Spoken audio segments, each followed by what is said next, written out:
Buenas tardes, mi nombre es Karina Ramírez y voy a explicar la respiración aerobia. Su fórmula es una molécula de glucosa más 6 de agua más 6 de oxígeno, produciendo 6 de dióxido de carbono más 12 de agua más energía, que son los 38 ATP. La respiración aerobia consiste en 4 pasos. El número 1 es la glucosis, el número 2 es la conversión de ácidos pirúvicos en acetilcoenzima A, el número 3 es el ciclo de Krebs y esta termina en el número 4, que es la cadena de transporte de electrones y quimiósmosis. El número 1 consiste cuando la glucosa se parte en dos ácidos pirúvicos, liberando 2 NADH y 2 ATP.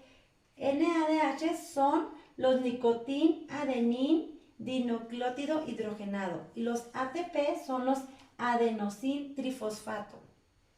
Las dos moléculas de ácidos pirúvicos entran a la mitocondria, que es esta que estamos viendo, convirtiéndose en 2-acetilcoenzima A, liberando 2 NADH, nicotín, adenín, dinucleótido hidrogenado.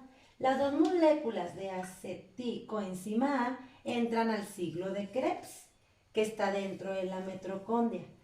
Así producen 3 transportadores: 2 de adenosin tritosfato, 2 de FADH2O, flavin, adenín, dinucleótido hidrogenado, y por último los 6 nicotín, adenín, dinucleótido hidrogenado.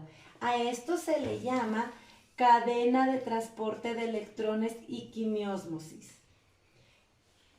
Dentro de esta está el oxígeno. Con ayuda del oxígeno recibe a los 10 NADH, que son estos de aquí, forman 10.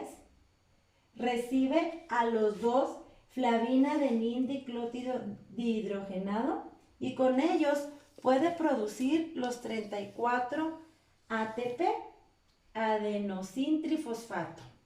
Hay que tomar en cuenta que tenemos 2 ATP en la glucosis, 2 ATP en el ciclo de Krebs y 34 ATP en la cadena de transporte de electrones y quimiósmosis, formando un total de 38 ATP, que es la energía de la respiración aerobia. Gracias.